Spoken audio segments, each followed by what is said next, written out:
People across Canada may hate the Vancouver Canucks, and hey, that's okay. They're entitled, because overseas there are lots of people out there who used to live here who are still big fans of the Vancouver Canucks. One of them, Myles Harris, joins us now. He's a Canucks fan all the way from Australia. Hi, Myles.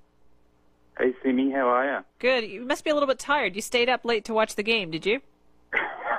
No, it's actually at lunchtime, our time. So we had it on at 12:30 p.m. yesterday. Oh, and that's nothing. replayed again at 7 p.m. So, yeah, I caught the 7 p.m. game. Wait a minute. Isn't that during work hours? It is. Don't tell anyone. So tell me, why are you such a Canucks fan? I tried to get into Australian sport all my life, being, of course, an Australian, and never really could quite get into it. And then about 3-4 years ago, I met my lovely partner, Jen, who's Maple Ridge born and bred. And spending some time in Canada, I went to a lot of hockey games and eventually went to a Canucks game. And I remember standing at the top of the stairwell looking at the opening intro in absolute amazement, and watched the game and came away fully integrated into the hockey community. And my friends, we were in Chilliwack at that stage. My friends Kenny and Tyson and Gord, we all played shinny and went around and watched games and all that sort of stuff. And yeah, felt very welcome and got into it. So it's a fantastic club, and yeah, it's quite good to follow from here. So, today one of our topics that we were discussing here on the show is why people across Canada seem to hate the Vancouver Canucks outside of BC. Do you find that? Are there people out there that you find are big Canucks fans haters? No, I actually find the opposite. The reason why I started the website was because coming back, I was in dire need to watch hockey. And I started a Twitter account, and what I found was that this just opened the door to a lot of Australian Canucks fans and a lot of Canadian expats that are over here. And there's a little group called Hockey Night in Melbourne, and they get the games and play them at a local pub at a later stage. And turned up there expecting there to be like 5 people, but it was packed. It was like 80 people, 100 people all watching the game and cheering just as loud. In terms of hatred of the team, yeah, you hear that, but I just figure it's not like unlike any other sport. Like AFL here, a lot of people here hate a club called Collingwood. But, each team has that, I suppose. Well, Myles, listen, do other people in Australia look at you and think you're crazy for being such a ice hockey fan?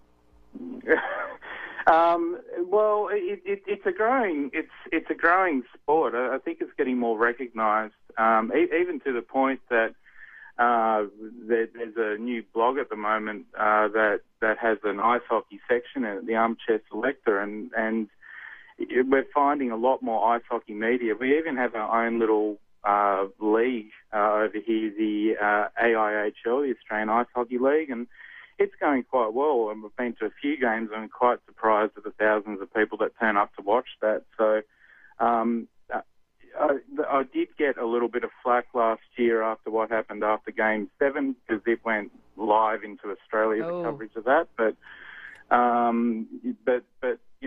wear my T-shirt with pride, and I get more cheers and jeering, if anything. It's amazing. We walk down the street, and my partner Jen, I'd just be walking along, and all of a sudden we hear, go Luongo or something from behind us, and I turn around and there's a guy there with his hand up in the air cheering for us. So really, yeah, there are hockey fans everywhere, and that's why I started up VancouverCanucks.com.au, because it's hard for us to really follow the game with the poor coverage that we get over here, but there are many, many ways that we can follow the game, so I just thought we'd do that to answer a lot of the questions from all us poor hockey fans out here. Is it particularly hard, though, at this time of year, Myles, when it is the playoffs we're talking about and everybody is ramping up and you are very far away? Yeah, it is very hard. We're lucky that the games are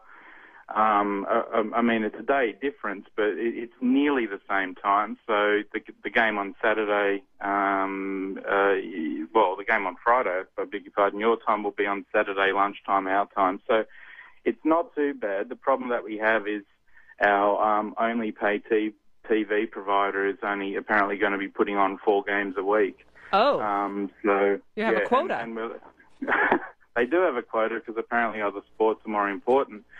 Well, despite the many channels that they have. That's a tough go, but listen, Myles, we'll be thinking of you, okay? Okay. Thank you very much for joining us. No worries. See ya. That is Myles Harris. He is a Canucks fan from Melbourne, Australia. That's where he lives. That's where he's from. And he is a Vancouver Canucks fan. So we'll be thinking of him because you talk about a Canucks fan being far, far away. There's one right there. Hey, that's it for our show today. Thanks for all the emails and all the contributions, all the interaction that we had today. Send me at cknw.com if you'd like to send me one. John McComb's up next with the World Today. Thank you to Greg and thank you to Karen for all of their hard work. We'll see you tomorrow. Played in this week in the digital sports world, Sean Callanan. Well, this week we've got the NHL. Stanley Cup is heating up. We love the Stanley Cup. And we actually saw a tweet from the LA Kings. To everyone in Canada outside BC, you're welcome after they beat the number 1 seed Vancouver Canucks. So thanks to, we actually spoke to Myles Harris of vancouvercanucks.com.au. He set up a site for Vancouver Canucks fans in Australia. That's good going. Yeah, and he's doing a great job sort of telling people about ice hockey. So we've got a couple here from, if you want to be following the Stanley Cup, James Van Riemsdyk, or JV Riemer 21 from the Philly Flyers, is a player that's doing a good job. From a broadcaster point of view, we've got TSN Bob McKenzie, who's a bit of a hockey insider. Will keep you informed of everything that's happening in the Stanley Cup. And I have to give the gold, because Myles is a big Canucks fan, obviously, to Trevor _Linden, who's a Canucks god, who's now retired, but is obviously barracking for the Canucks and providing that perspective of a player from Twitter. So get behind the Stanley Cup. It should be exciting. The playoffs have just started. The biggest trophy in world sport. Oh, one of the best. One of the best. I've been lucky enough to actually have my photo taken with it. Is it over your head when you stand up next to it? Is it sort of tower over you, the Stanley Cup? Trophy, and you can't touch it. No one's allowed to touch it. You can only touch the trophy if you've actually won it. So it's like Spinal Tap with Nigel Tufnell's guitars. Don't touch it, don't even look at it. It's a bit that way. I might have to dig in the archives. It was a bit. I have to actually have my picture taken with the Stanley Cup. Great stuff again, mate. Where can we follow you on Twitter? SportsGeek HQ or Sean Callanan or sportsgeek.com.au. You can't miss him. Thanks for coming in again. We'll catch you next week. No worries, mate. Sean Callanan, our sports guru when it comes to the digital media here on Grandstand Breakfast. Not that far away from the news. And then Kelly Underwood will